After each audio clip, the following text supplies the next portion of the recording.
It's the Slam Dunk. Right, I want to talk about Celebrity Treasure Island just a bit more, the things that I learned about myself and others after being on the island for 20 days, whatever it was, from start to finish. I'm proud that I got 6th, okay? I fought hard to stay, and I made a bad mistake, so I got eliminated. That's accountability, I made the mistake. I was accountable. We need more of this in public life, probably, don't we? I've never been a huge fan of reality TV, but after being involved, I admit I got that wrong. They work so hard to bring this stuff to you, night and day, for 9 months in this show. That's what they do. Don't underestimate how hard it is to manage 18 delicate egos and make television. There's lots of demands. Here are my takeaways, okay? I'll whip through these and you can tell me what you think. But we don't need our phones to live full lives. We think we do, but we don't. We had no phone for 20 days. It meant that we had to talk to others. And in doing so, you find out and learn so much more. There were no distractions. Relationships and friendships develop and blossom without the constant need to check your phone and be interrupted. It's the world's worst human distraction, and it's now doing more harm than good. They dominate every waking moment, these phones, and they're killing us and robbing us of living full and real, meaningful lives, living in the now. After 20 days, we missed nothing. The world carried on. There was not one news story in 20 days that we needed to know about.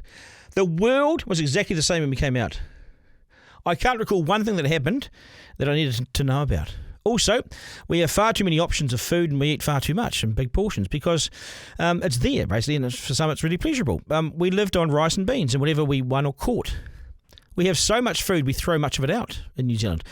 But on the island, we treasured food and we sat around with each other and had it. Conversation flowed. Really important. Back to basics, the food and the cost of it has gone to next level in our society, and the truth is our bodies are better off without all these options and the cost, but we still do it. We're cavemen. We don't actually need that much. We need certain kinds of food. And teach a man to fish and he can provide for his tribe forever. I was gobsmacked. Only 3 of us of 18 knew how to catch our food, knew how to fish. 3 out of 18. If others were left there without anything else but a fishing rod, they may well have died. It's a basic human survival skill, but 90% of those on the island didn't know where to start. And we're surrounded by water.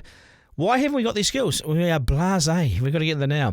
I'm out of the reckoning, but in many ways it's changed my life. Folks, we need empathy, we need understanding, and we need good hunter-gatherer skills in life. If you can have these 3 basic skills, empathy, understanding, and hunter-gatherer skills, then I reckon you're sorted.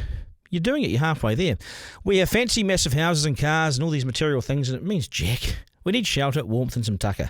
It's how our forefathers lived, and I loved living like that for a short time. I could do it for longer. The rush of the city, the traffic jams, and the diesel, the petrol fumes, with people living in shoeboxes on every corner, it does nothing for me.